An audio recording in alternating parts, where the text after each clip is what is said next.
সদাচরণ, ভালো আচরণ। সদাচরণ, ভালো আচরণ নিয়ে আমরা এক গুরুত্বপূর্ণ সংক্ষিপ্ত তথ্যবহল বিবরণের চেষ্টা করব ইনশাল্লাহুল আজিজ। ইবাদতের জগতে যত ইবাদত আছে তার সবচেয়ে ভারী বেশি নেকির মাধ্যম হচ্ছে সদাচরণ। সদাচরণের নেকি যত ভারী, ইবাদতের আর কোনো নেকি তত ভারী নয়।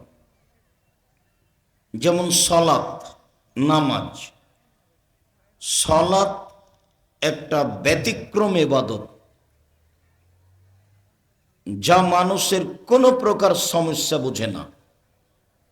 হজ বুঝে, এবছর আপনি করলেন না, সামনে বছর করেন, সমস্যা নেই, অথচ ফরজ।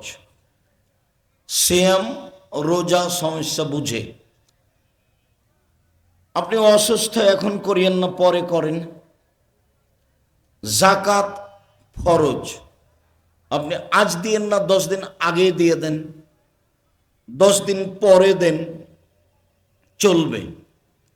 কিন্তু সলাত এমন একটা ইবাদত যা মানুষের কোনো প্রকার সমস্যা বুঝে না।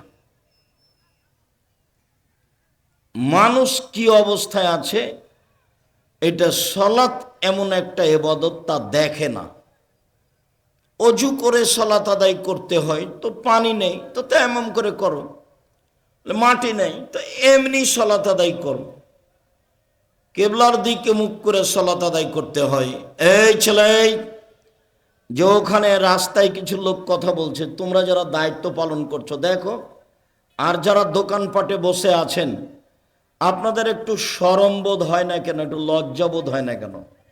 আজকেই জিনিস কিনতে হবে, হাট বাজার মায়েরা খেয়েছেন, হাট বাজারের দোকানপাট নাই, এখানেই দোকানপাট, সব কিছু এখানেই কিনতে হবে। মানে আপনি মানুষ, তা আপনি নিজেকে পশু প্রাণী মনে করছেন কেন? এটা হলো, আমি কত কষ্ট করে আমি রাজশাহী থেকে এসেছি। গতকাল আমি দিনাজপুরে, রংপুরে কোথায় যেন ছিলাম, তারপর রাজশাহী গেছি, ক্লাস নিয়েছি। দাওরার ছেলেদের শেষ বৈঠক ছিল, সেখানে বুখারীর শেষ হাদিস নিয়ে কথা বলেছি। তারপরে আরো কত বৈঠক ছিল, সেগুলো শেষ করেছি। তারপরে জোহর আসর সালাত আদায় করে গাড়িতে উঠেছি, এখানে এসেছি। আমি আপনার জন্য আসলাম, আর আপনি দোকানে বসে আড্ডা পিটছেন এই বাজারে। আপনার একটু শরম হয় না? আপনার একটু লজ্জা হয় না কেন? আপনার একটু ইতস্তবোধ হয় না কেন? সামনে জায়গা আছে, এসে বসুন। এই ছেলেরা, তোমরা এই যে 2-1 জন লোক যারা বাইরে আছে, দাঁড়িয়ে আছে, সামনে আছে, এদের বসতে বলো। আর দোকানপাটে যারা আছে তাদেরকে আসতে বলো। মানে আপনি নিজেকে মানুষ মনে না করলে তো কাজ ভালো হবে না। যদিও আল্লাহ মানুষকে বলছে যে মানুষ হলো গরু, ছাগল, কুকুর, শ্রেগলের মতো, এ কথা আল্লাহর। তাতে দিনাজপুর, রংপুরের লোকের উপরে আমি বেশি বলে থাকি, তার 3টা কারণ। তাতে আমাকে মনে হয় যে বৃহত্তর দিনাজপুর এবং বৃহত্তর রংপুরের সাথে এই 3টা কাজ বেশি সম্পৃক্ত অন্য জেলার চেয়ে। তার 1 নাম্বার হচ্ছে, বৃহত্তর রংপুর, বৃহত্তর দিনাজপুরের লোকেরা বাপ মারা গেলে জমি বোনকে দিতে চায় না, অথচ জমি ভাই নিবে সকালে আর বোন নিবে বিকালে, এরকম কথা আল্লাহর নবী বলেননি। তখন আমি ছেলেটাকে বলেছি যে তোমার বাপকে যদি আমি কুকুর শ্রীগালের চেয়ে খারাপ প্রমাণ করতে না পারি, তা আমি বক্তব্য দিব না। তোমার বাপকে যদি আমি পশু প্রাণীর চেয়ে খারাপ প্রমাণ করতে না পারি, তা আমি বক্তব্য দিব না।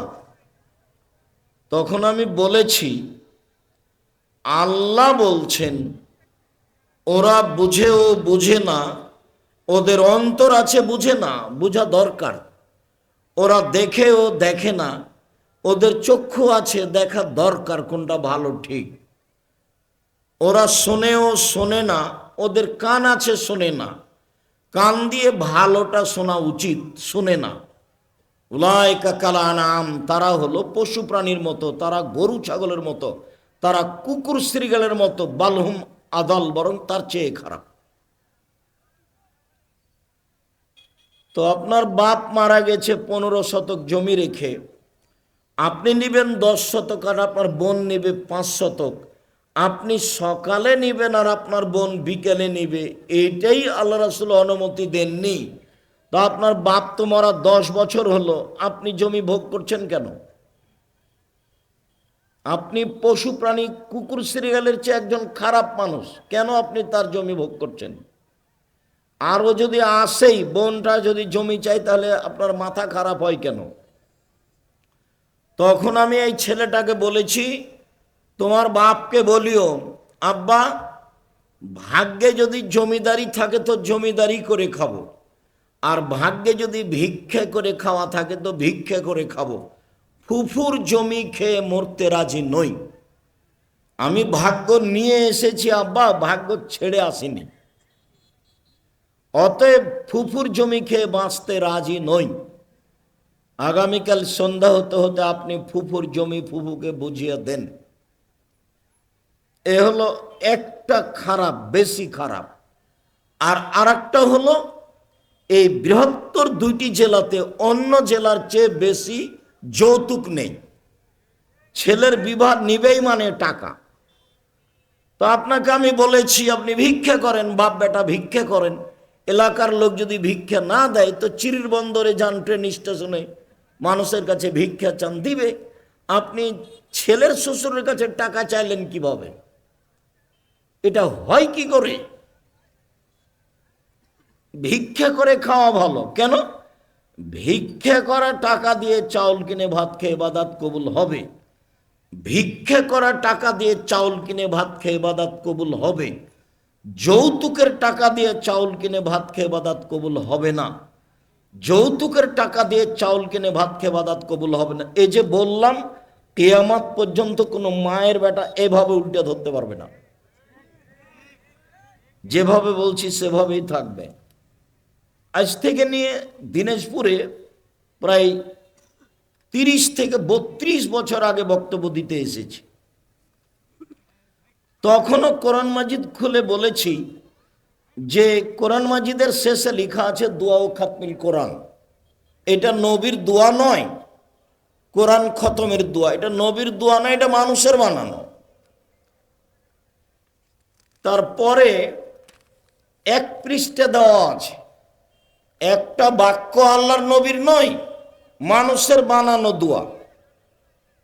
তাতে আমি বলেছি, কিয়ামত পর্যন্ত সময় থাকলো, যেদিন এই দোয়া নবীর দোয়া বলে প্রমাণ হয়ে যাবে, সেই দিন আমি আব্দুর রাজ্জাক বিন ইউসুফ অন্তত জাতির সামনে বক্তব্য দিতে আসবো না।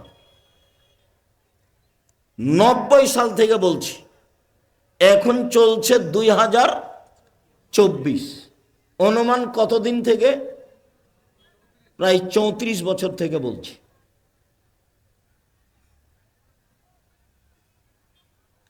মানুষের বানানো কথা কোরআন মাজিদের গায়ে লেখা আছে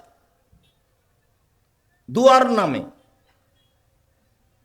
তো যৌতুকের টাকা দিয়ে চাউল কিনে ভাত খেয়ে ইবাদত কবুল হবে না, এই কথা 30 বছর থেকে বলছি। এখন পর্যন্ত এইভাবে ধরার কোনো পথ নেই। আপনি টাকা ছেলের শ্বশুরের কাছে নেন কোন লজ্জায়? আপনি নিবেন কিভাবে? কাজ করে খান, দিন মজুরি করে খান। শেষ পথ হলো উপার্জনের, ভিক্ষা করে খাওয়া। ভিক্ষা করে খান, বাপ বেটা ভিক্ষা করে খান, যৌতুক নেন কিভাবে? আগামীকাল সন্ধ্যা হতে হতে খাট খাটলা, চৌকি বাক্স, আলমারি, সাইকেল, মোটর সাইকেল, টাকা ফেরত দিতে হবে সন্ধ্যা হতে হতে। কাপুরুষের মতো বেঁচে থাকো কেন ছেলে? মানুষের বাড়িতে কাজ করে খাও। যদি কাজ করতে না পারো ভিক্ষা করো। শ্বশুরের কাছে টাকা নেও কেন? ও তো টাকা তো জায়েজ নয়, হারাম। এই হলো দ্বিতীয় অপছন্দ। তৃতীয় হলো যে বৃহত্তর রংপুর, বৃহত্তর দিনাজপুরের মানুষের বাড়ি ঘর প্রায় সাতক্ষীরার মতো।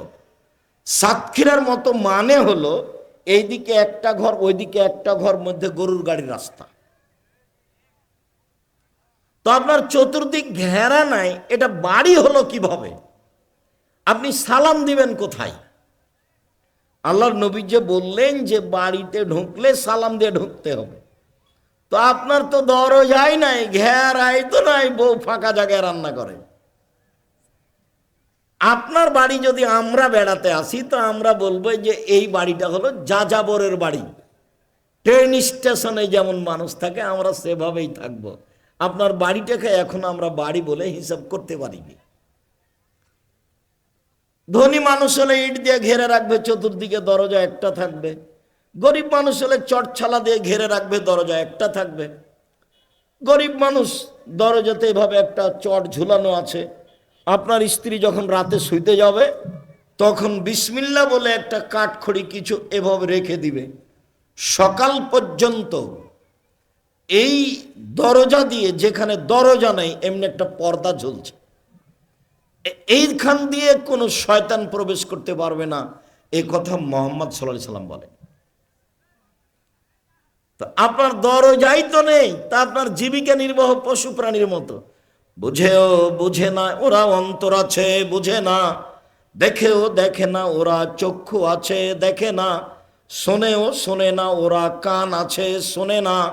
উলাইকা কাল আনাম, তারা পশু প্রাণীর মতো, তারা গরু ছাগলের মতো, তারা কুকুর শ্রীগালের মতো, বালু মাজাল বরং তার চেয়ে খারাপ। কি জীবিকা নির্বাহ? এটা কি দেখাতে চাচ্ছেন আপনি? কি বুঝাতে চান? আমি বলেছি, আমি যদি কোনো এলাকায় যাই, খুব কষ্ট করে সময়টা বের করতে হয়। ওই এলাকায় অন্তত 10 কিলোমিটার আশেপাশে কোনো মানুষ, পুরুষ মহিলা কেউ বাড়িতে থাকবে না, সবাইকে আসতে হবে। মুসলমান তো আসবে, আসবেই, হিন্দুকেও আসতে হবে। আমি তার না কিছু উপকার করবই করব। তা আপনি বাড়িতে আছেন, আপনি আমাকে কি দেখাতে চাচ্ছেন? আপনি আসেননি কেন? বিদ্যা দেখাতে চান? ঘুঘরা তুলে দেব। পয়সা দেখাতে চান? ফকির অবস্থায় দেখাতে হবে, কোনো পথ নাই। আমার জীবনে আমি কোনোদিন সেক্রেটারি সভাপতিকে বা মসজিদের সেক্রেটারি সভাপতিকে হিসাব করে একটা বাক্য বলিনি। ওর কাছে আমি কি টাকা নেব? আমি তাকে পাল্টা দিব। একদিনের জন্য আল্লাহ আমাকে কারো মুখাপেক্ষী করে জাতির সামনে নিয়ে আসেনি, 1 ঘন্টার জন্য। এই সেই দিনাজপুর, যে দিনাজপুর থেকে আমি খালি চলে গেছি, পুরো রাস্তা খরচ আমার আছে। এই সেই দিনাজপুর।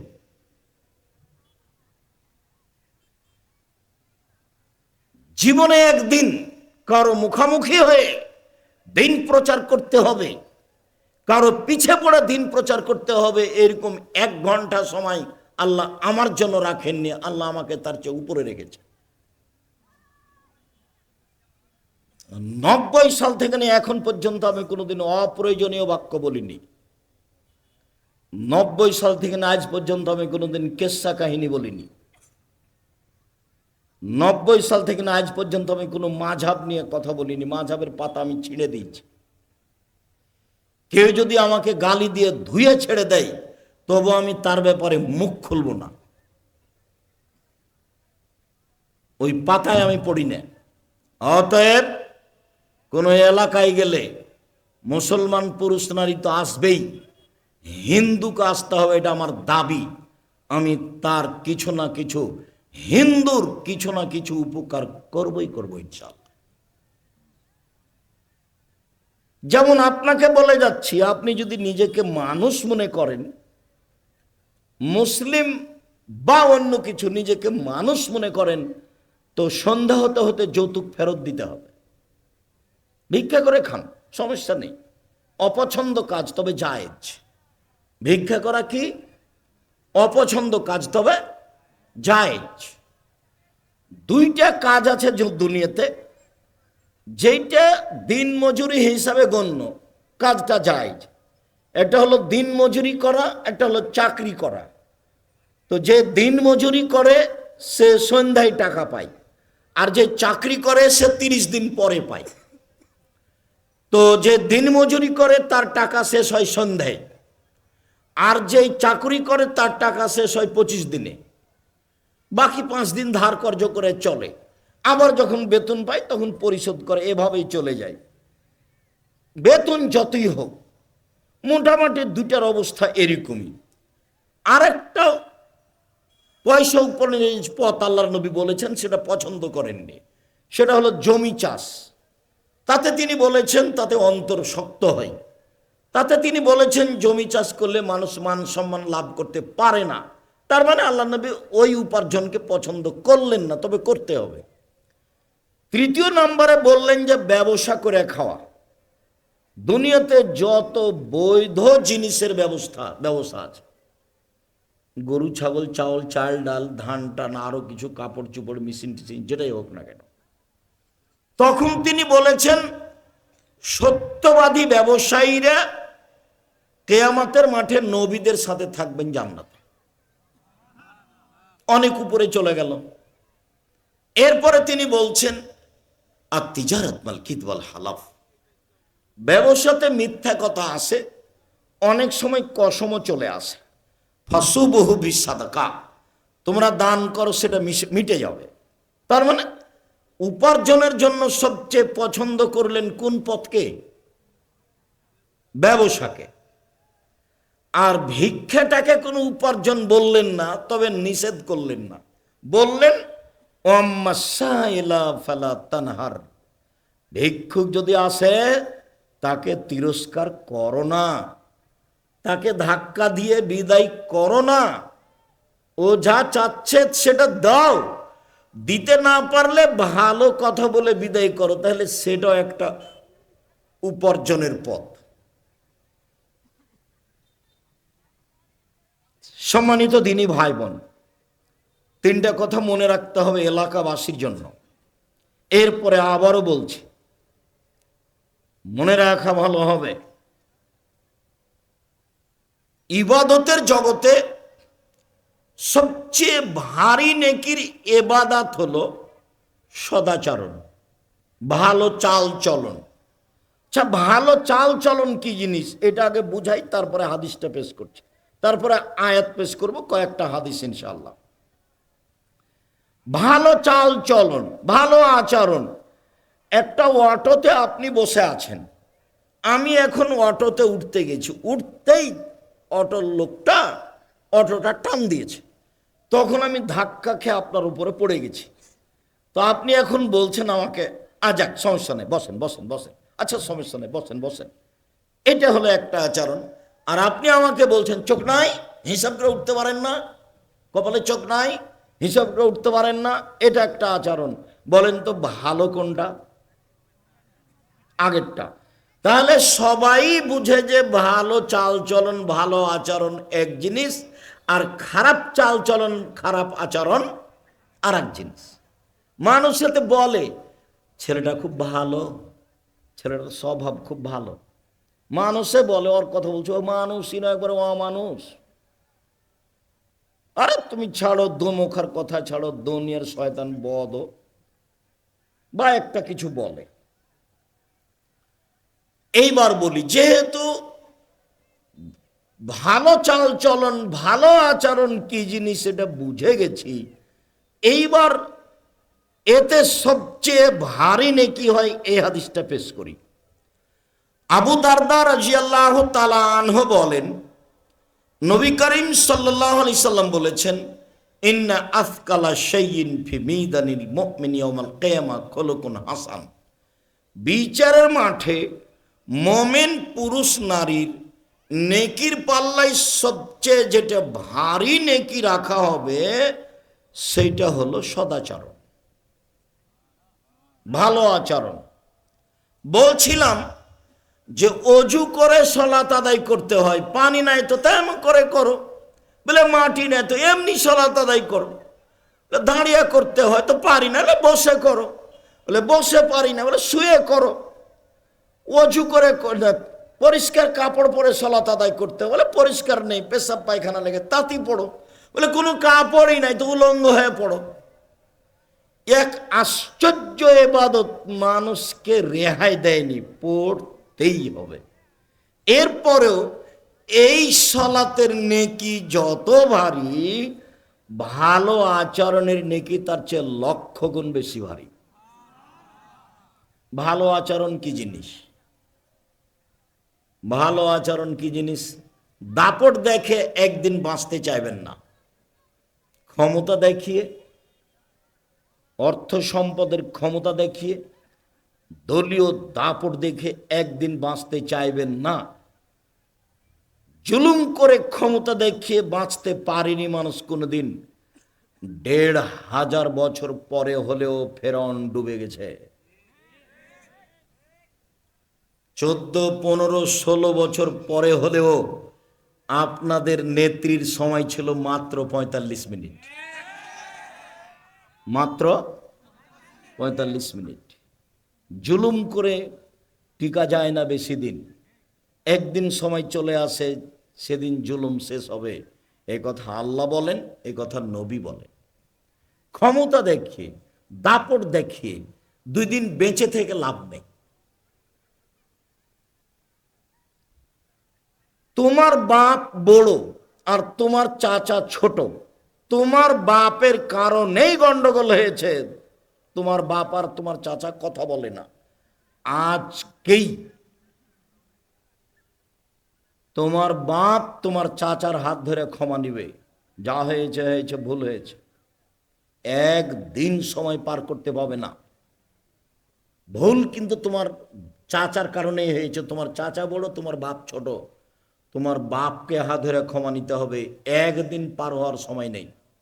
ক্ষমতা দেখে যেন কেউ বাঁচতে না চায়, রাগ দেখে যেন কেউ বাঁচতে না চায়।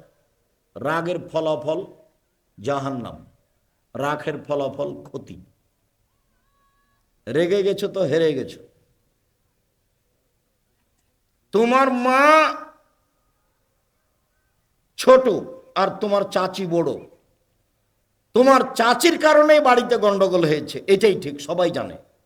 এরপরেও তোমার মাকেই তোমার চাচির হাত ধরে ক্ষমা নিতে হবে। সেটা 24 ঘন্টার সময় নেই, আজকে রাত সকাল পর্যন্ত সময় নেই। সংশোধন হয়েই দিন কাটাতে হবে, 1 ঘন্টা হলেও। আমি বলেছি শাশুড়িকে, তা আমার মা আমাকে বলছে যে তুই যেভাবে বলছিস তাতে বউয়েরা বেড়ে যাবে। কি বলছি?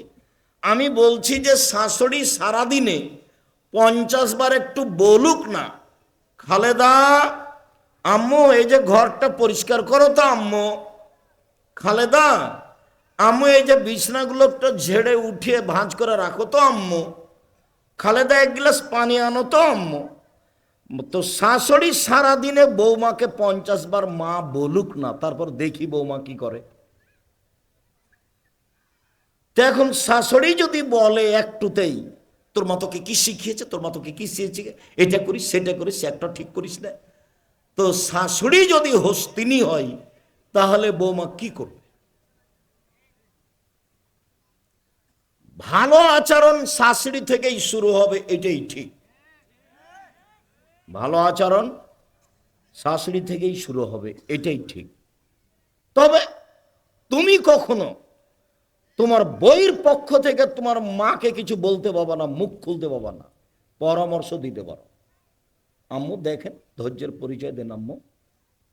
তুমি তোমার মাকে জোর করে কথা বলতে পারবা না। শোনো, যেদিন তুমি বিছানে পেশাব পায়খানা করছিলে, সেদিন তোমার মা একটু আদর করে এইভাবে আদর করছিল, এই অত পেশাব করিস কেন রে, এই অত পেশাব করিস কেন রে।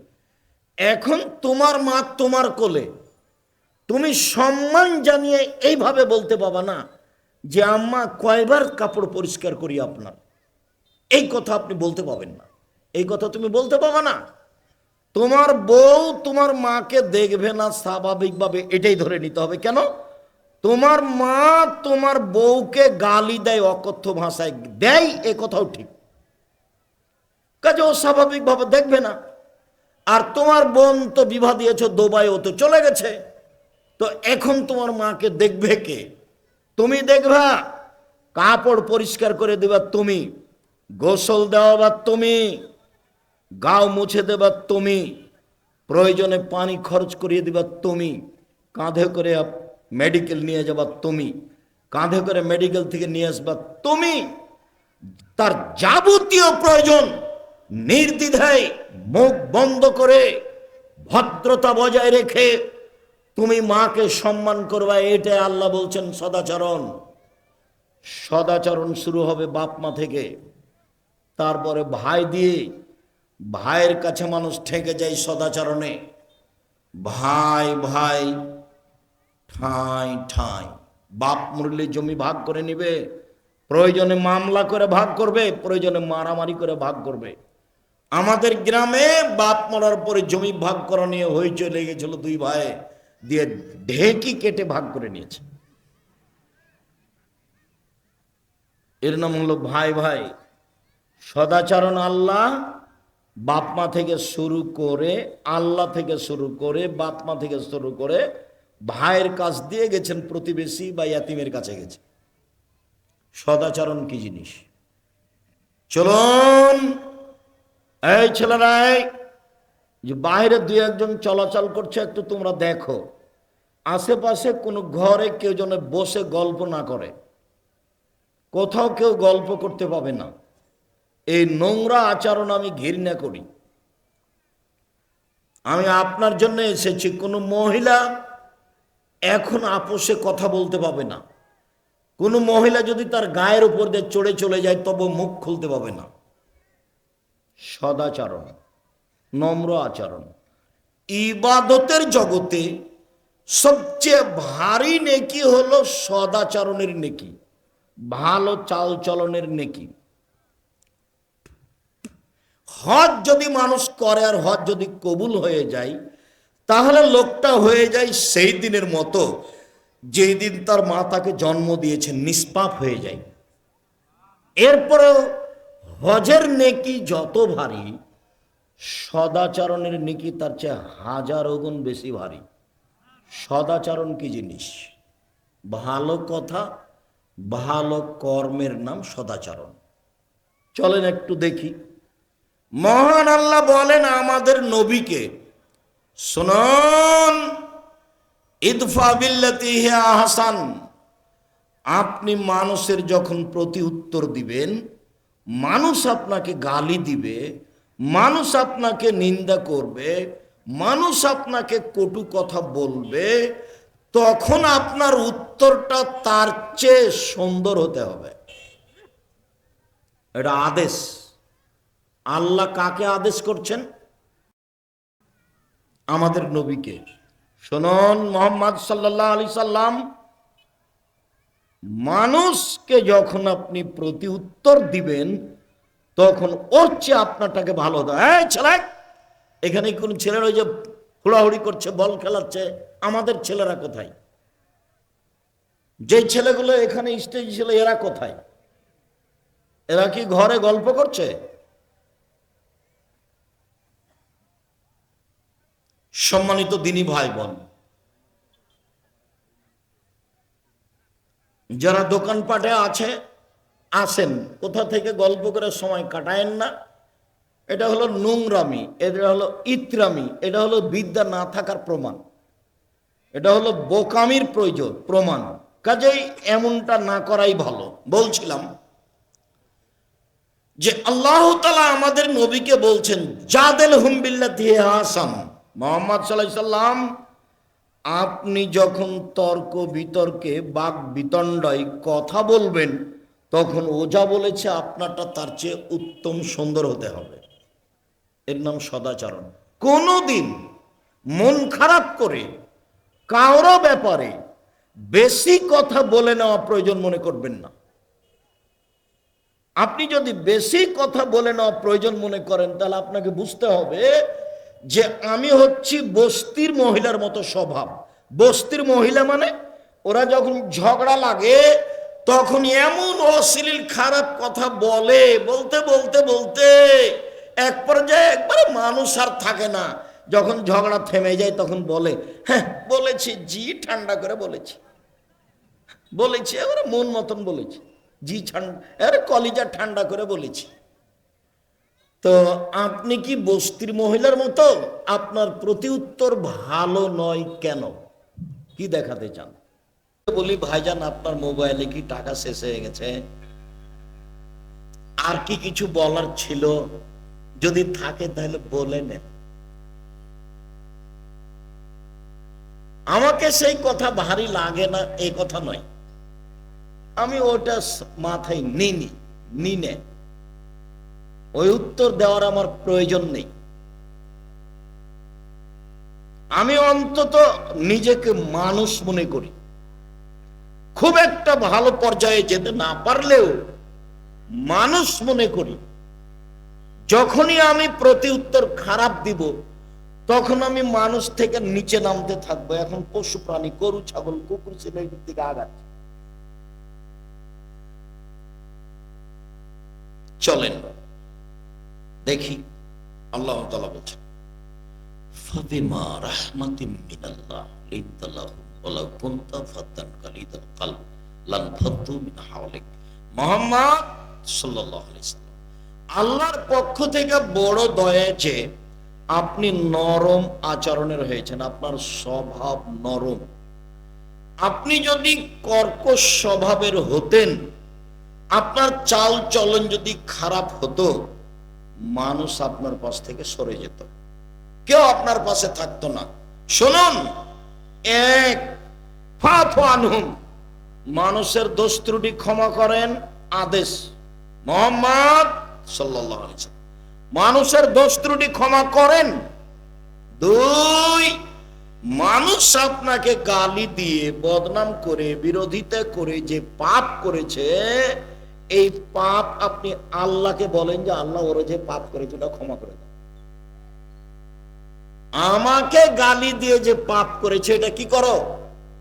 ক্ষমা করে দাও। সদাচরণ কি জিনিস? প্রতিশোধ নিতে পাবেন না, এক ক্ষমা করে দেন। বউয়ের সাথে দুটা কথা আপনার উপস্থিত বৈঠকের মুসলিম বোন, এই মেয়ে কথা বলছো কেন? কথা বলছো কেন? মেয়ে মানুষ, আমি তোমার জন্যই তো এসেছি। উপস্থিত বৈঠকের মুসলিম বোন, জীবনে দুটা কাজ করবেন না আপনারা, মহিলাও করবেন না, আপনিও করবেন না। সাংসারিক জীবনে অভিমান করবেন না। অভিমান, অভিমান কি জিনিস? স্ত্রী বলছে, একদিনও তুমি আমাকে স্বপ্নপুরী নিয়ে গেলে না, এটার নাম হলো অভিমান। তুমি এইবার রামাজানে একটা নতুন কাপড় দিলে না, এ হলো অভিমান। অভিমান যদি করেন আর যদি দু একটা পূর্ণ না হয়, তাহলে শয়তান খালি আপনাকে বলবে, বল না বল না, তোর কথা তো শুনে না তোর স্বামী, একবার বল, তুমি আমার একটা কথাও শোনো না। এগুলো কে বলিয়ে নিবে তার মুখে? শয়তান বলিয়ে নিবে। প্রতিবাদ করবেন না, আপনি অভিমান করবেন না। ও, তোমাকে বলেছিলাম যে তুমি আর আমি খুব ক্লান্ত মানুষ, একটু পাটা টিপে দাও, তো তুমি আমার কথাটা শোনোনি। অভিমান। পরের দিনও শোনেনি, তখন বলছো তুই আমার একটা কথা শুনিস না, তোমার কথা শুনতে পারবো না, তুমি আমার এটা করো না সেটা করো না। এরকম বলছিস মানে তোকে বাড়িতে রাখবো না, এখনই ছেড়ে দে, এখনই চলে যাবো, তোর বাড়িতে থাকবো না। ওর কথার চাপে তখন আপনিও বলছেন যে যা যা, তোকে তালাক দিলাম, 100 তালাক দিলাম, 1000 দিলাম, যা। 1000 তালাক হয়ে গেছে। এই ছেলে, তুমি কে? একে একে যাও, যেতে বলো, বাহিরে যেতে বলো। শুনতেছি না মানে কি বলো তুমি? সম্মানিত দিনী ভাই বোন, আপনি কখনো প্রতিবাদমূলক কথা বললে ফলাফল হবে এইটা। 1000 তালাক দিয়ে দিয়েছে, দিয়ে বলছে যে 3 তালাকে বউ তালাক হয়ে গেছে, আর 997টা বেশি হয়েছে। তো এখন তো মৌলানা সাহেব বলেছেন যে 1 রাতের জন্য বিবাহ দিতে হবে। তখন দুইজনই বলছে কেমন হলো কথা, এক রাতের জন্য বিবাহ দিব আর একজনের সাথে, এটা কেমন হয়ে গেল। তখন মৌলানা সাহেব বলছে এটাই, আর কোনো পথ নাই, যাক আব্দুর রাজ্জাক বিন ইউসুফকে জিজ্ঞাসা করে, যাক ওখানে যাও, ওখানে যাও। আব্দুর রাজ্জাক সাহেব এই ঘটনা, ও বউ তো এক তালাক হয়েছে, 1000 তালাক যদি দেওয়া হয় এক তালাকই হয়েছে, বউ তুমি নিয়ে সংসার করো, 90 দিনের মধ্যে করলে কোনো সমস্যা নেই, 90 দিন পার হলে তোমাকেই আবার বিবাহ করতে হবে। তো বলছে আলহামদুলিল্লাহ বাঁচলাম রে। অভিমান করলে ফলাফল হবে তালাক, প্রতিবাদ করলে ফলাফল হবে তালাক। আপনি মহিলা মানুষ স্বামীকে বলবেন আমি দিনাজপুরের গ্রামের মেয়ে, লবণ ভাতেই খুশি, কাপড় মোটা দিলেও আপনার জন্য ভালো তো আমার জন্য ভালো, কাপড় চিকন দিলে আপনার জন্য ভালো তো আমার জন্য ভালো, আপনার সাথে সংসার করতে এসে আমার পক্ষ থেকে কোনো প্রকার অভিমান অভিযোগ নেই, থাকিবে না, আপনার ভালোই আমার জন্য ভালো। তখন শয়তান কি করবে এখানে বলেন তো? শয়তানের আর কোনো কাজ আছে? শয়তান যাবে, শয়তান এখান থেকেই শয়তানি শুরু করে বেশি, একবারে সব স্বামীর উপরে চাপিয়ে দিবেন। আর আপনি 10 টাকা ইনকাম করেন তো খালি 15 টাকা লুকিয়ে রাখেন বউকে, কেমনে হবে? তাকে বউয়ের সাথে পরামর্শ করে সংসার করতে হবে, টাকা পয়সা তার কাছে রেখে পরিকল্পনা করতে হবে, তার নামে অ্যাকাউন্ট খোলা হবে না, অ্যাকাউন্ট খুললে কিছুদিন পরে টাকাটি নিয়ে পালিয়ে যাবে আর একজনের সাথে। অ্যাকাউন্ট বাপ মায়ের নামেই খুলতে হবে, বাপ পালিয়ে যাবে কোথায় গেল, ওটা আপনার বাপ, আর এ দেখবেন যে আর একজনের সাথে বিবাহ বসেছে। তো আব্দুর রাজ্জাক সাহেব বলেছেন যে বিবাহ বাতিল হয়েছে, বলে কি করতে হবে? বলে আগের স্বামীকে তালাক দিতে হবে, দিয়ে 30 দিন পরে বিবাহ বসতে হবে, খোলা তালাক, 30 দিন পরে বিবাহ বসতে হবে। এখান থেকে গিয়ে টাকাটি নিয়ে আরেকজনের সাথে বিবাহ বসেছে। আমার মা বলতেন এই বউকে সব কথা খুলে বলো না আব্বু, বউ হলো 3 জানের বড়ি, বউ হলো 3 জানের বড়ি, মানে বিপদ। তো অত দূর থাক, নারী যে আপনাকে বিপদে ফেলে দেখবেন। 1 মিনিট 1 মিনিট, এই যে দেখেন জুলাইখা সব দরজা বন্ধ করেছে, কথাই ঠিক। জুলাইখা মিশরের বাদশার স্ত্রী জুলাইখা সব দরজা বন্ধ করে ইউসুফকে বলছে এই তালাক, আপনি আমার সাথে জেনায় লিপ্ত হন।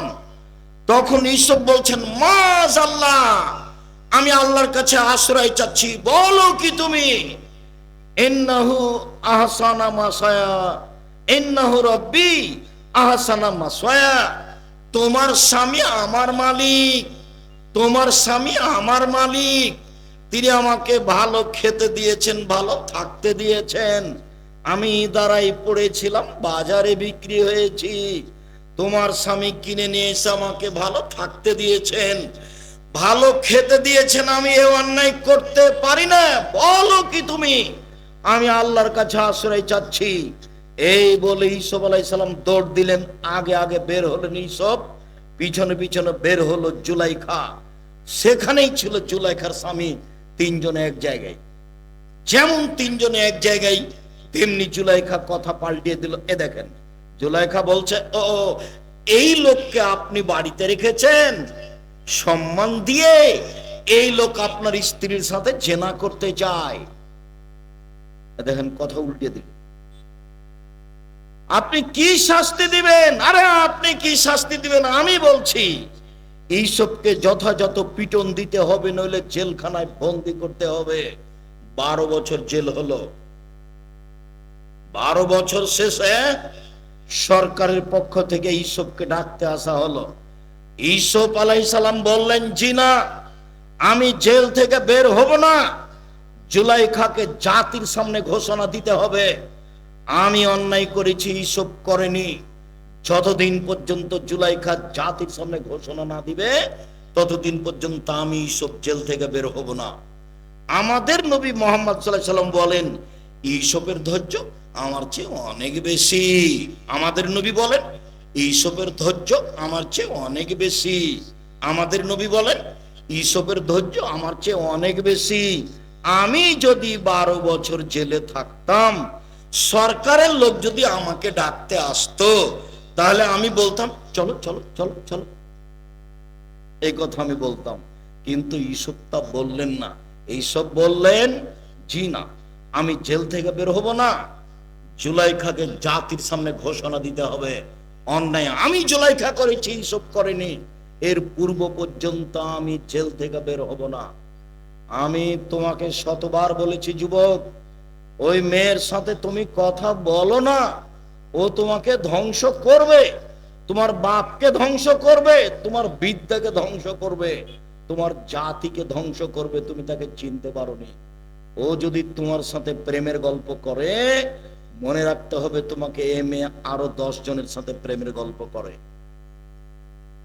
আর ওই বোকা মেয়েকে বুঝতে হবে যে আমি যে ছেলের সাথে কথা বলে সব বিলিয়ে দিয়েছি, সেই ছেলের আরো 10 জন মেয়ের সাথে সম্পর্ক আছে। শুনুন, রাসূল সাল্লাল্লাহু আলাইহি সাল্লাম বলেন পৃথিবীতে 3টা বিপদ নেমে আসবে 3টা পাপের কারণে। পৃথিবীতে 3টা বিপদ নেমে আসবে 3টা পাপের কারণে। এক, ভূমিকম্প হবে। 2, আকার আকৃতি পরিবর্তন হবে। সন্ধ্যায় ছিল মানুষ, সকালে হবে বানর শুঁড়। 2, আকার আকৃতি পরিবর্তন হবে। সন্ধ্যায় ছিল মানুষ, সকালে হবে শুঁড় শুকুর বানর। 3, সামাজিক সমস্যা নেমে আসবে। মসজিদে মারামারি, মাদ্রাসাতে মারামারি, জমির দাম যা, বৃষ্টি খরচ তাই, সব সমস্যা চতুর্দিক থেকে নেমে আসবে 3টা পাপের কারণে। এক, এই যে সারেবুল খমরা, মানুষ যখন বিড়ি তামাক জর্দা সিগারেট গুল নেশাদার দ্রব্য খাবে পান করবে, তখন 3টা সমস্যা নেমে আসবে। 2, জারাতিল কায়নাত, মেয়েরা যখন নাচবে, সব মোবাইলে মেয়ে নাচে, সব দোকানে মেয়ে নাচে, সব বাড়িতে মেয়ে নাচে। মেয়েরা যেদিন নাচবে সেই দিন 3টা বিপদ নেমে আসবে। 3, জারাবুবিল মাজিদ, যেদিন বাদ্যযন্ত্র প্রকাশ পাবে, সব মোবাইলেই বাজনা বাজে, সব দোকানেই বাজনা বাজে, সব বাড়িতেই প্রায় বাজনা বাজে। যেদিন বাদ্যযন্ত্র প্রকাশ পাবে সেদিন 3টা বিপদ নেমে আসবে। 1, ভূমিকম্প হবে। 2, মানুষের আকার আকৃতি পরিবর্তন হবে। 3, সমস্যা নেমে আসবে। যেখানে সেখানে মারামারি হইচই দেখা দিবে, কেউ কারো কথা মানবে না 3টা পাপের কারণে। দেখো, ওই মেয়েকে তোমার বড় মোবাইলে দেখে চক্ষু ঠান্ডা করো না, কলিজা ঠান্ডা করো না, মন ঠান্ডা করো না। এই রং মাখানো পতিতালয়ের খারাপ মেয়েকে দেখে চক্ষু ঠান্ডা করে, কলিজা ঠান্ডা করে তুমি জান্নাতের মেয়ে ভোগ করবে এই আশা করো না, ভুল হিসাব। জান্নাতের মেয়ে ওরা খুব দামি, ওদেরকে জিন কোনোদিন স্পর্শ করেনি, ওদেরকে মানুষ কোনোদিন স্পর্শ করেনি। ওদের মাথার চুল লম্বা লম্বা, কোঁকড়া কোঁকড়া, কুচকুচে কালো। ওদের চক্ষু হচ্ছে টানা টানা, লম্বা লম্বা, মনে হতে যেন সুরমা লাগানো আছে।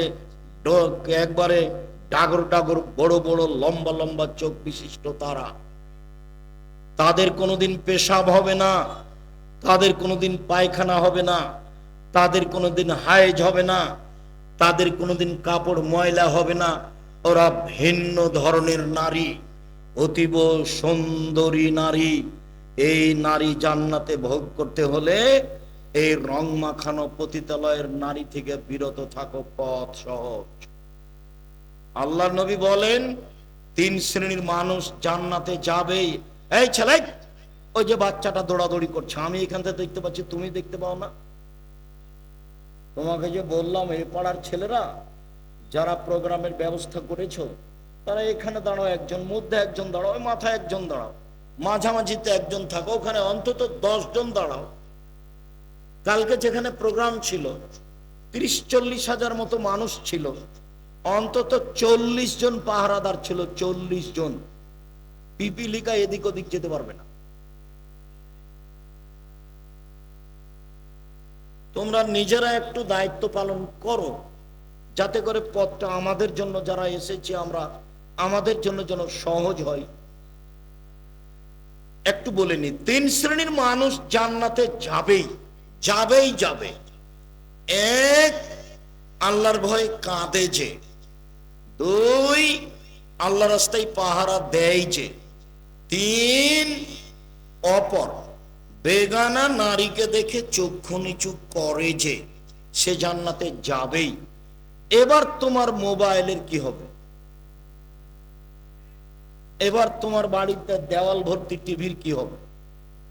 এবার আপনি যে কলেজের প্রিন্সিপাল, মহিলা কলেজের, আপনার কি হবে? আপনি যে গার্লস স্কুলের প্রধান হেডমাস্টার, আপনার কি হবে? দুনিয়াতে সব মেয়ে উলঙ্গ হয়ে গেলে ধর্ম বিকৃত হবে না? পৃথিবীর মানুষ, আমাদের নবী মুহাম্মদ সাল্লাল্লাহু আলাইহি ওয়াসাল্লাম দুঃখ করে বলেছেন, আফসোস করে বলে গেছেন, পৃথিবীর মানুষ শুনে রেখো, আমার উম্মত কৃষ্টি কালচারে, চাল চরিত্রে, পোশাক আশাকে, চলন ফিরনে, খাতা কলমে, পড়াশোনায় মিলে যাবে ইহুদি খ্রিস্টানদের সাথে। ডান হাতের বিঘত যেমন বাম হাতের সমান, বাম হাতের বিঘত যেমন ডান হাতের সমান। আমার উম্মত চাল চলনে, কথাবার্তায়, পোশাক আশাকে, কৃষ্টি কালচারে মিলে যাবে ইহুদি খ্রিস্টানদের সমান। ডান পায়ের জুতা যেমন বাম পায়ের সমান, বাম পায়ের জুতা যেমন ডান পায়ের সমান, সমান সমান মিলে যাবে। এই পর্যন্ত হলেই তো যথেষ্ট ছিল।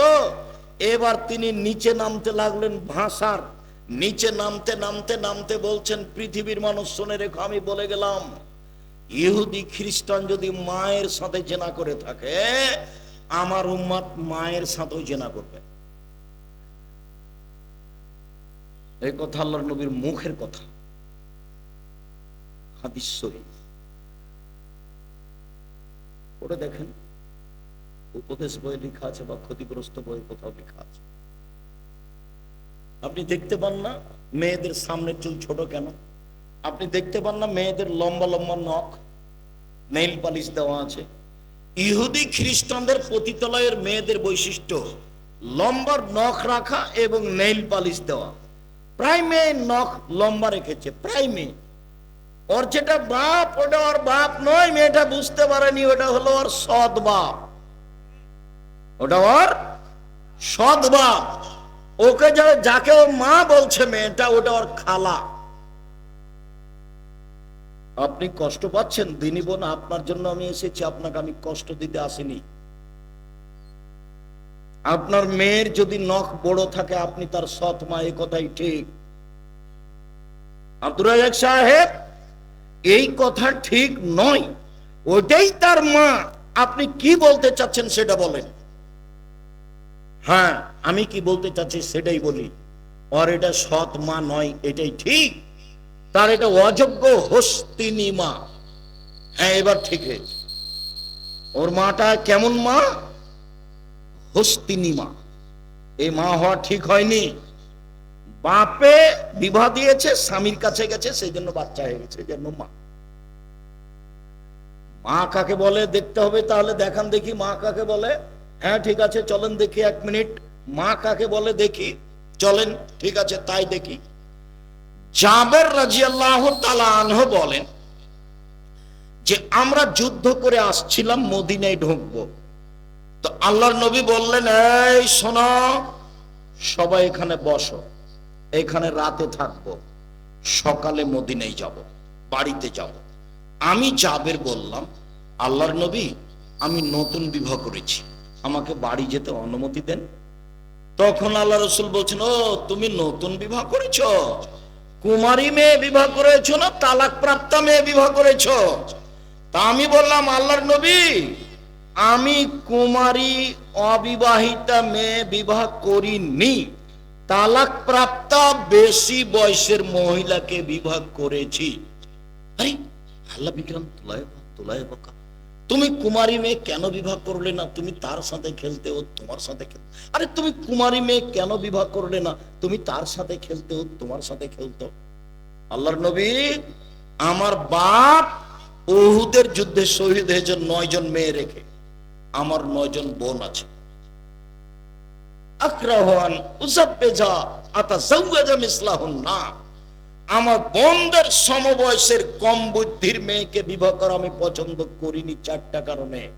আল্লাহর নবী, আমার বাপ উহুদের যুদ্ধে শহীদ হয়েছেন 9 জন মেয়ে রেখে, আমার 9 জন বোন আছে, আমার বোনদের সমবয়সের মেয়েকে আমি বিবাহ করিনি 4টা কারণে।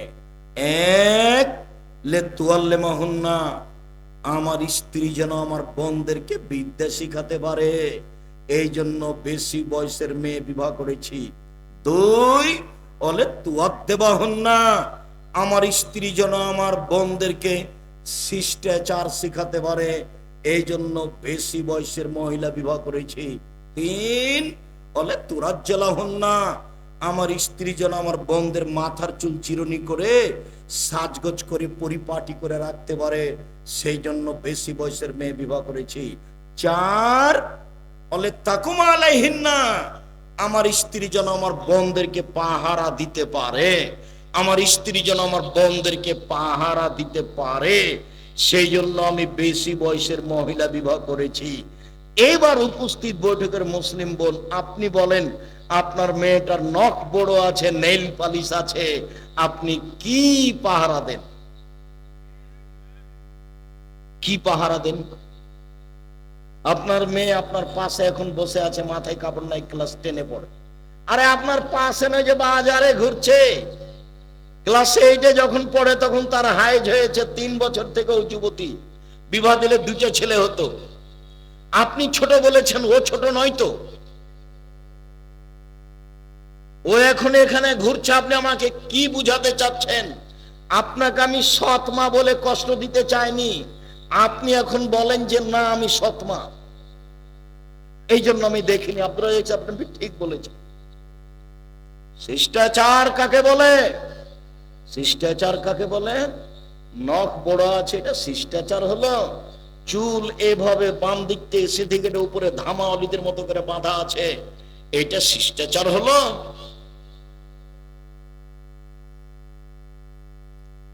কম বয়সের মেয়ে, বেশি বয়সের মেয়ে ব্রেসিয়ার পরে নিজেকে কম বয়সের দেখাচ্ছে, এটা শিষ্টাচার হলো?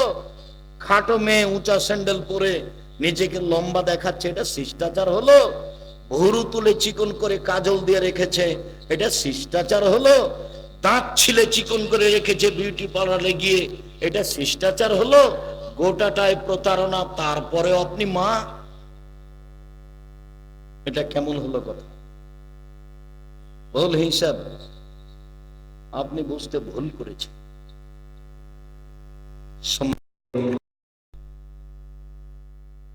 আমার এখানে কথা আরো ছিল, তো আমি এখানে রেখে দিলাম।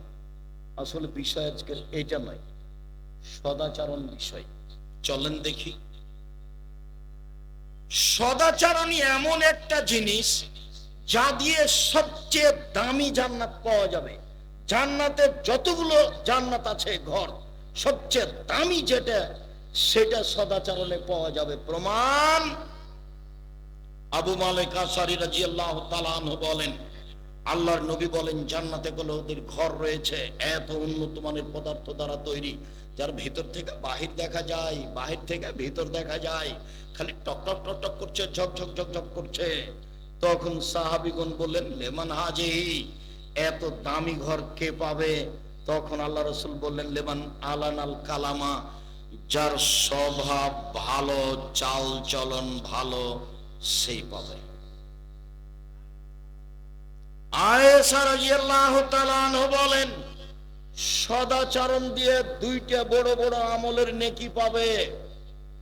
ইন্নামাল মুমিন ইয়াজদু বিহুসনি খুলুকিহি দারাজাতা সাইমাল কায়েমে, রাতে তাহাজ্জুদ পড়ে যত নেকি হয়, দিনে নফল সিয়াম রোজা থেকে যত নেকি হয়, সদাচরণে তত নেকি হয়।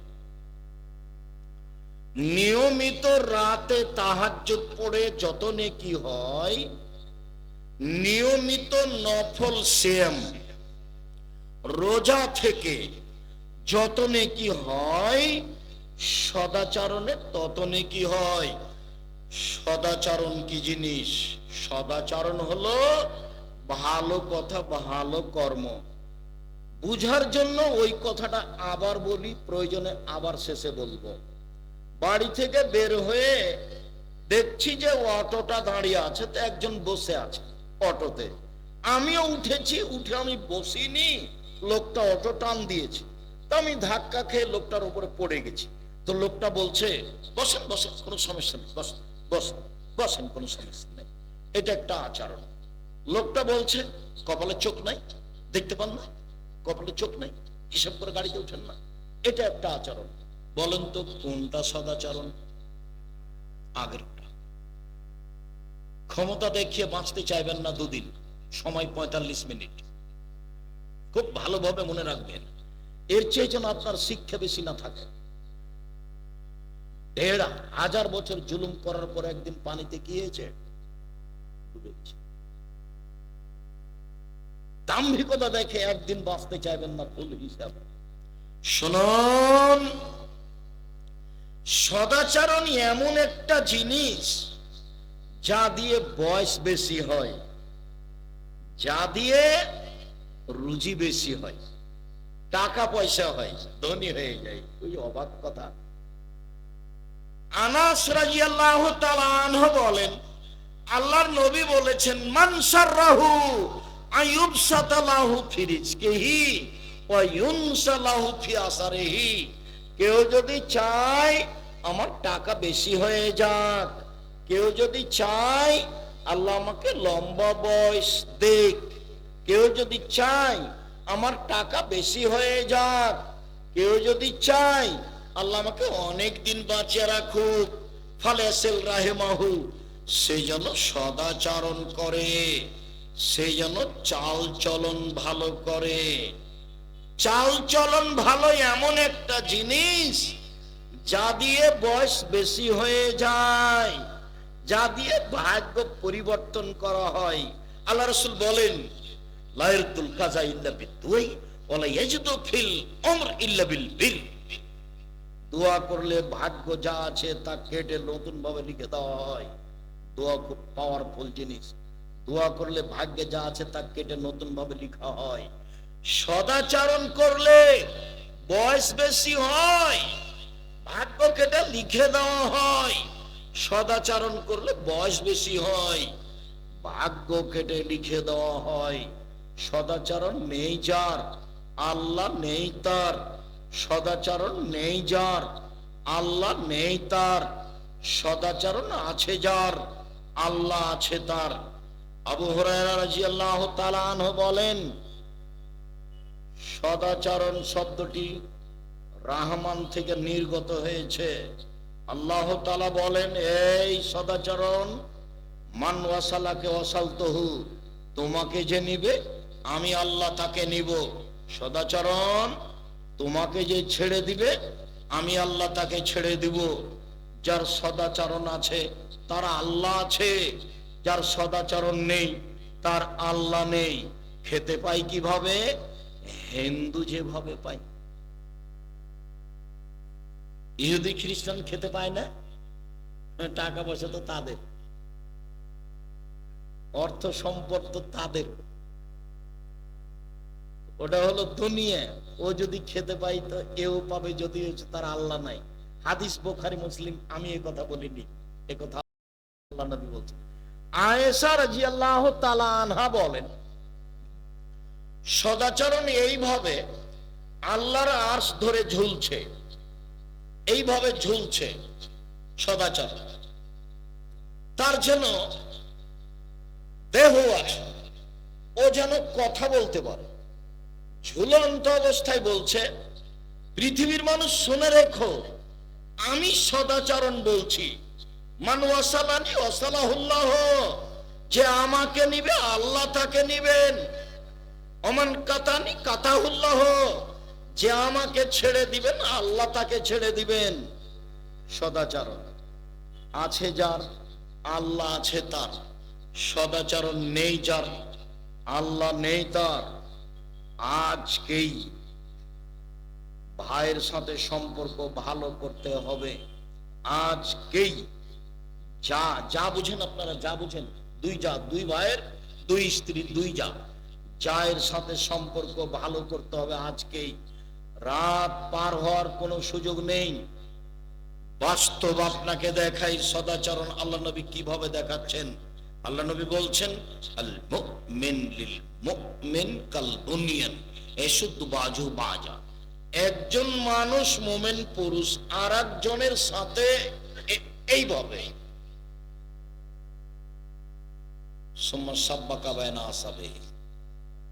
আঙ্গুলের থেকে ওর মধ্যে ঢুকে গিয়ে এখন যেভাবে আছে একজন আর একজন সেইভাবে, তার নাম মুমিন। এই জন্য বলি যে দল সংগঠন করিয়েন না। দল সংগঠন করে আপনি যার সাথে আছেন স্যার সেই খুবই ভালো, আর বাকিরা সব খারাপ।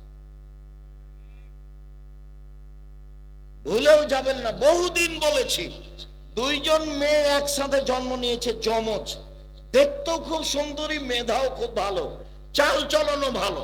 বড় হলো একজন আর একজনকে ছেড়ে থাকতে পারে না। মনে হচ্ছে যে পেশাব করতে একসাথে যায়, পায়খানাতে একসাথে যায়। একজন আর হলে আর একজন বলে, আম্মা অমুক কোথায়। তাকদির বশত একজনের বিবাহ হলো বিএনপি লোকের সাথে, একজনের বিবাহ হলো আওয়ামী লোকের সাথে। দেখা গেল কয়দিন পরে তারা আর কথা বলে না। এটা হলো প্রতিক্রিয়া। দল সংগঠন করে নিজেকে ধ্বংস করিয়েন না।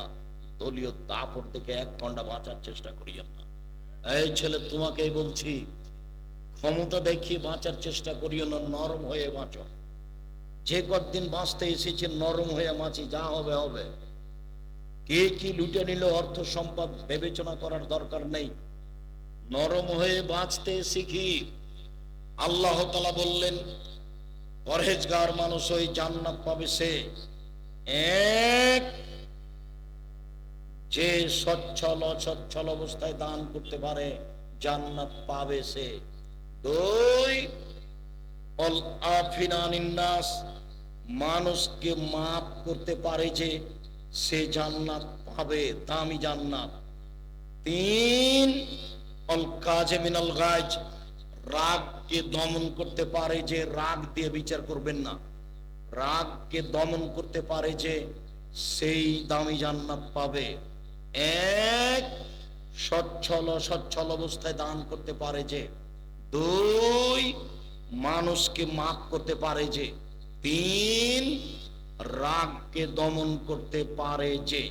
এবার আমি আর আপনি সদাচরণে কেমন দেখাই আল্লাহ রাসূল বলছেন, অবাক হতে হয়। আল মুমিন লিল মুমিন কারাজুলিন ওয়াহিদ ইন ইস্তাকা আইনুহু ইস্তাকা কুল্লুহু ওয়া ইন ইস্তাকা রাসুহু ইস্তাকা কুল্লুহু।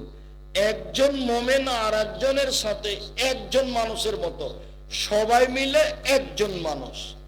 যদি চোখ ব্যথা করে সব শরীরে ব্যথা বুঝি, যদি মাথা ব্যথা করে পূর্ণ শরীরে ব্যথা বুঝি। এইটা যেমন একজন আর একজনের সাথে তেমন। তো দল করতে গিয়ে কি হয়েছে জানেন, ও ভিন্ন দল করে, ওর ছেলে ধরা পড়েছে, পুলিশে ধরে নিয়ে গেছে। তখন ইয়ে বলছে, ঠিক আছে ঠিক আছে ঠিক আছে, উচিত উচিত। ওকে ধরে না কেন? ওকে ধরলে গড়ি জমা করতে।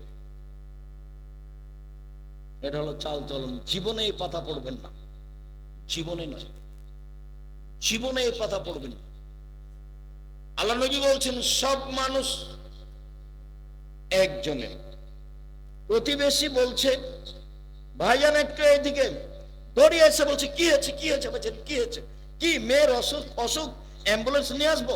কি ও ডাক্তার ডাকতে যাবো? কি করা লাগবে যা বলেন। প্রতিবেশী যখন এইভাবে বলবে তখন বুঝতে হবে এরা কিভাবে বাস করে। কথা বোঝা যায়নি? এভাবে বাস করে, এভাবে। আর এখন আছে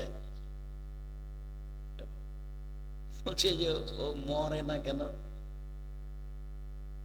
ও জেলে গেছে, ঠিক আছে ঠিক আছে, ওর স্বভাব যেমন ঠিক আছে, জেলে গেছে ঠিক আছে। গরু জবাই করতে আমি নিজে দেখেছি।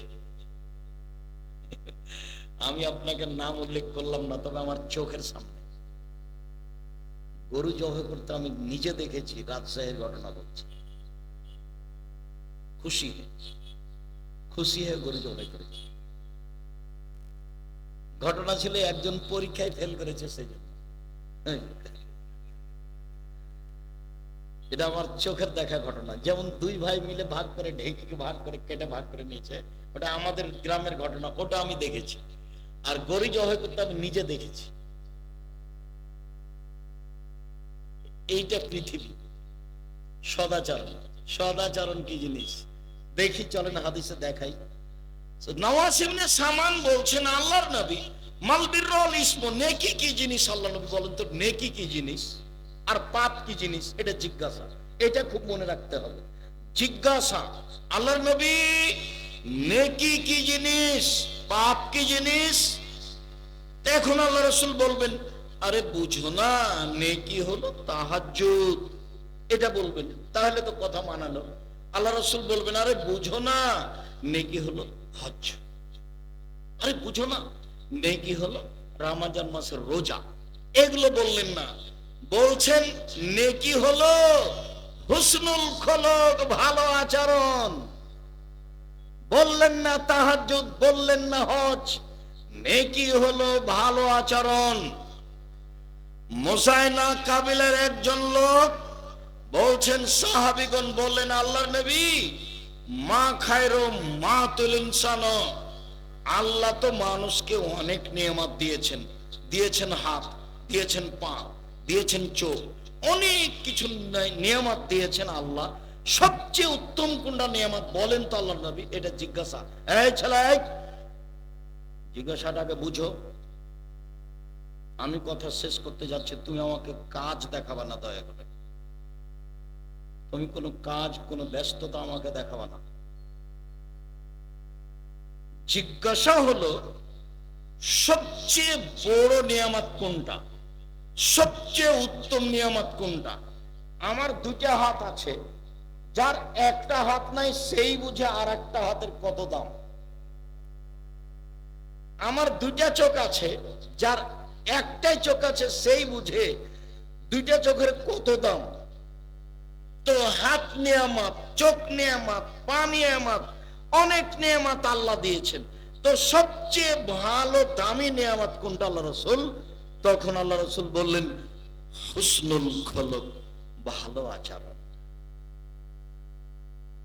সবচেয়ে দামি নিয়ামত কি হলো? ভালো আচরণ। জীবনে কোনোদিন প্রতিবাদ করে, ক্ষমতা দেখিয়ে, দাপট দেখিয়ে বেঁচে থাকার চেষ্টা করবেন না, এটা জরুরি কথা। এরপরে আমার যারা দ্বীনি বোন আছেন, আমি আপনাদেরকে অনুরোধ জানাচ্ছি, আপনি মা হওয়ার চেষ্টা করুন, নিজে ছেলে মেয়েকে শিক্ষা দেন, নিজে শিষ্টাচার শিক্ষা দেন ছেলে মেয়েকে। এক মিনিট, এই মেয়ে, এই খালেদা, শোনো এদিকে, কার সাথে গল্প করছো? শরম পাও না? 100 বার বলছি যে গল্প করো না। শিষ্টাচার কি জিনিস? তোমার মা একটা আয়না কিনে নিয়ে এসেছে শহর থেকে, সেটা হলো রুই মাছ। বলো তো এটা কোন শিষ্টাচার? তোমার মা একটা তরকারির বাটি কিনে নিয়ে এসেছে, সেটা হলো কাতল মাছ। বলো তো এটা কোন শিষ্টাচার? তোমার বাপ একটা জায়নামাজ কিনে নিয়ে এসেছে দিনাজপুর শহর থেকে, খাল ফুলে ঝকঝক ঝকঝক করছে, ফুল জায়নামাজ, কাবা ঘর সহ। আমাদের বাড়িতে একটা জায়নামাজ আছে এক কালার। বলো তো কোনটা ভালো শিষ্টাচার? তোমার বাপ একটা, তোমার মা বলেছে বা তোমার মাই নিয়েছে, তোমার মা তো আল্লাহর রাস্তে বাজারে যায়, সারাদিন খালি ধাক্কা মারে মানুষে, আর তোমার মা একবার আসকারা মাস্কারা যা আছে সব মেখে যায়। তোমার বাপ কাপুরুষ, যে তোমার বাপ যে একজন ঘৃণিত পুরুষ, অশিক্ষিত মানুষ। তোমার বাপ প্রমাণ করতে পারে আমি শিক্ষিত মানুষ? অসম্ভব। তোমার বাপ যদি আমার সামনে নিজেকে শিক্ষিত মানুষ প্রমাণ করতে পারে, আমি আব্দুর রাজ্জাক বিন ইউসুফ জাতির সামনে বক্তব্য দেব না। আল্লাহ বলেছেন ইন্নামা ইয়াতাযাক্কারু উলুল আলবাব, শিক্ষিত মানুষ উপদেশ গ্রহণ করে, শিক্ষিত মানুষ উপদেশ গ্রহণ করে। তোমার বাপ যার জন্য স্বামী বেঁচে আছে, আর তোমার মা আসকারা মাস্কারা মেখে সাজগোজ করে বাজারে যায়, তোমার বাপ বা স্বামী মানে? কে বলেছে তোমার বাপ একজন স্বামী? ও একজন কাপুরুষ। সারাদিন তোমার মা মানুষের গায়ে ধাক্কা খায়, তোমার বাপের একটুকু গায়ে আত্মমর্যাদায় বাঁধে না। যদি আমাদের বইয়ের গায়ে একটু রিক্সাওয়ালার হাত লেগে যায়, তাহলে আমরা অজ্ঞানের কাছাকাছি। তোমার মা সারাদিন ধাক্কা খায়, তোমার বাপকে একটু খারাপ লাগে না? তোমার বাপের গায়ে এক একটু রক্ত আছে কিনা আমার সন্দেহ হয়। এটি কি, এটি কি জিনিস? দুঃখিত, তোমার মা কিছু প্লেট কিনে নিয়ে এসেছে, তাতে আছে চিংড়ি মাছ। শিষ্টাচার কাকে বলে? তোমার মা একটা পট কিনে নিয়ে এসেছে তোমার ছোট ভাই বোনের পায়খানার জন্য, ওটা হলো ঘোড়া। তোমাদের বাড়ির পটটা আমাদের বাড়িতে 3 মিনিট থাকতে পারে না। 3 মিনিট হয় মাথা কেটে দেওয়া হবে, না হয় ফেরত দেওয়া হবে, না হয় জ্বালিয়ে দেওয়া হবে, না হয় পুঁতে দেওয়া হবে মাটির নিচে। তোমার বাপ তোমার মা যত কাপড় কিনেছে, তোমাদের সবটাতে কার্টন আছে। কি দেখাতে চাচ্ছ আমাকে? বলে কার্টন ছাড়া কোনো কাপড়ই নেই। আব্দুল রাজ্জাক সাহেব, যদি না থাকে কাপড় কিনে খলিপা দিয়ে বানিয়ে নিব, কার্টন ওরা কাপড় আমার বাচ্চাকে পরাতে পারি না। তুমি যে গেঞ্জিটা গায়ে দিয়ে আছো, তার পিছনে লেখা আছে খেলোয়াড়ের নাম এবং নাম্বার দেওয়া আছে। তোমার গেঞ্জির নাম্বার দেখতে দেখতে আমি নামাজি ভুলে গেছি। তোমার বাপ মা শিক্ষিত মানুষ, তাইলে আমাকে কি ভুল বুঝাচ্ছ? শিক্ষা কাকে বলে? শিক্ষা কি মানুষের ক্ষতি করে? আমি কি ভুল বুঝছি? আমি ভুল বুঝিনি। আমি নিজে শিক্ষক, 16 বছর পড়াশোনা করেছি। 1988 আগস্টের 20 তারিখ রোজ বুধবার বিকাল 3টে থেকে আমি শিক্ষক। আমি 26 বছর থেকে ফতোয়া লিখি। আমি 88 আগস্টের 20 তারিখ রোজ বুধবার থেকে শিক্ষকতা করি, আজও আছি। আমি এমনি হোমসি খেলি, এদেশের বক্তার মতো এসে তোমার সামনে আমি দাঁড়াইনি। আজ যদি উমর রাদিয়াল্লাহু তাআলা আনহু বেঁচে থাকতেন এই দেশে, তাহলে এদেশের 1999 জন বক্তার আজীবন জেল হতো। যারা এদেশে বক্তৃতা দিচ্ছে, 1999 জন বক্তার আজীবন জেল হতো। শিষ্টাচার কাকে বলে? তুমি পুরুষ মানুষ, তোমার হাতে মেহেদি দেওয়া আছে। 1 মিনিট, আল্লাহর নবীর হাতে একজন মহিলা পত্র দিল, মহিলার প্রয়োজনীয় পত্র। আল্লাহ রাসূল হাতে করে বলছেন, এই হাতটা পুরুষের না, এই হাতটা মহিলার। মহিলার যদি হয় তাহলে হাতে মেহেদি নাই কেন? মানে মহিলার হাতে মেহেদি থাকবে জরুরি, পুরুষের হাতে মেহেদি থাকবে না।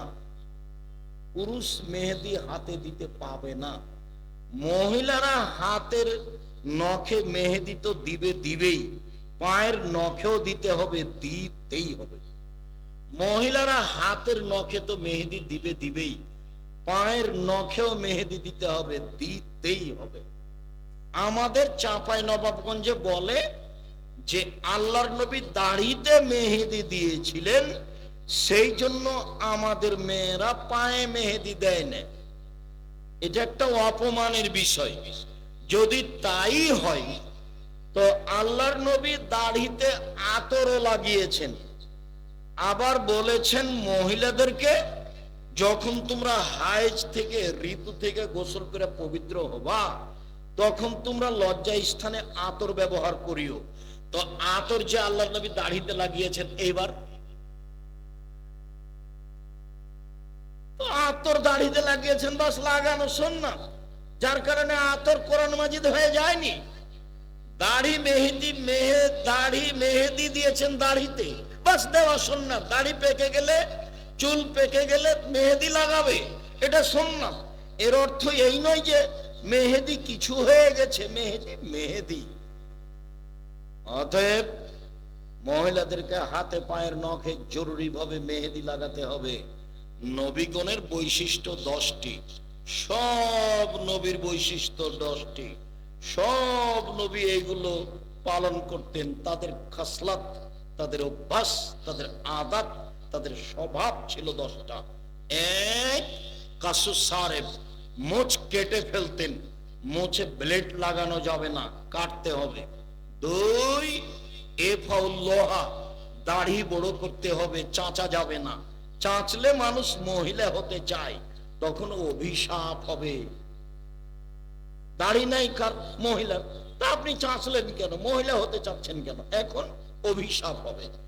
দাড়ি চাচলে চোখের পাওয়ার কমে যায়, দাড়ি চাচলে স্ত্রী মিলনের ক্ষমতা কমে যায়।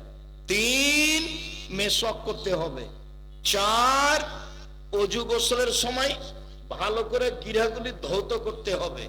পাঁচ, বগলের লোম উঠিয়ে ফেলতে হবে, ব্লেড চলবে না, যেভাবে হোক উঠিয়ে ফেলতে হবে। ছয়, কাসুল আজফারে, নখ কেটে ফেলতে হবে, নখ বড় রাখা যাবে না, পুরুষ নারী একই হুকুম। সব নবীর এটা স্বভাব, অভ্যাস, খাসলাত, নীতি, বৈশিষ্ট্য। সাত, হালাকুল আনাত, নিচের লুম পরিষ্কার করতে হবে, ঊর্ধ্বে টাইম 40 দিন, পুরুষ নারী একই হুকুম। আট, পেশাব পায়খানার পরে পানি দিয়ে পবিত্রতা অর্জন করতে হবে, না থাকলে ঢিল টিস্যু পেপার। নয়, অজু গোসলে অজুর সময় ভালো করে কুলি করতে হবে। কথাগুলি রাসূল সাল্লাল্লাহু আলাইহি সাল্লাম সিরিয়াল এইভাবে বললেন।